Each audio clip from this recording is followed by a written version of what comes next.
আসসালামু আলাইকুম সবাইকে। আজকে আমরা সাইকাস নিয়ে আলোচনা করব। এটা হচ্ছে সাইকাসের পাতা। সাইকাসের পাতা তোমরা বইতে পড়েছো, পক্ষল যৌগিক, তাই না? এবার দেখো আসলে কি যৌগিক? এটাকে বলা হয় র্যাকিস। দেখছো এই লম্বা ডান্টার মতো অংশটা, এটাকে বলা হয় র্যাকিস। দেখো র্যাকিসের উভয় পাশে দুইটা করে পত্রফলক আছে, এই একটা দুইটা, দেখছো প্রত্যেকটাতে। দেখো এখানে সামনে তোমরা যদি দেখতে পাও, দেখবা এখানে দুইটা করে পত্রফলক আছে, এই একটা দুইটা। হ্যাঁ, এটা সুন্দর দেখা যাচ্ছে, দেখছো? এটা একটা দুইটা। তাহলে সাইকাসের পাতা পক্ষল যৌগিক। ওকে, এবার দেখো সাইকাসের পুংগ্যামেটকে বলা হয় মাইক্রোস্পোরোফিল এবং স্ত্রী গ্যামেটকে বলা হয় মেগাস্পোরোফিল। দেখো এটা হচ্ছে মেগাস্পোরোফিল, দেখছো এটা শুকিয়ে গেছে, এটা হচ্ছে মেগাস্পোরোফিল। একটা জিনিস দেখো, এই যে আমি যেটা ধরে আছি না, এই অংশটা, এটাকে বলা হয় ফিল। ফিল মানে হচ্ছে পাতা, বায়োলজিতে ফিল মানে পাতা, তাই না ভাইয়া? এটাকে বলা হয় ফিল। এবং মেগাস্পোরোফিল, এই যে এগুলো হচ্ছে বীজ, এগুলো মেগাস্পোরোফাইট, ঠিক আছে?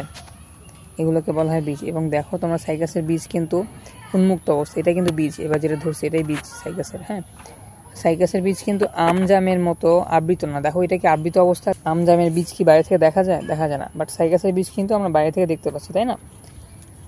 ঠিক আছে, এটাকে বলা হয় মেগাস্পোরোফিল।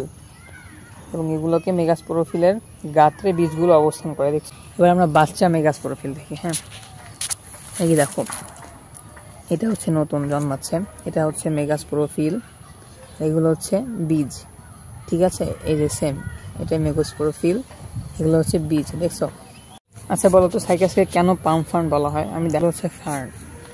তো ফার্ন কেমন হয় তোমরা একটু ফার্নের পাতাটা দেখায় আমি কাছ থেকে। এটা হচ্ছে ফার্নের পাতা, এটা ফার্নের পাতা, দেখছো? এটাও কিন্তু পক্ষল যৌগিক এবং সাইকাসেরটা বড়, এটা আকারে ছোট।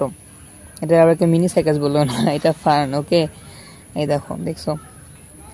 আবার এখন যদি পামের কথা বলি, পাম গাছের মতো উঁচু লম্বা হয়, মানে এর গোড়াটা দেখো পাম গাছের মতো হয় অনেক সময়, ঠিক আছে?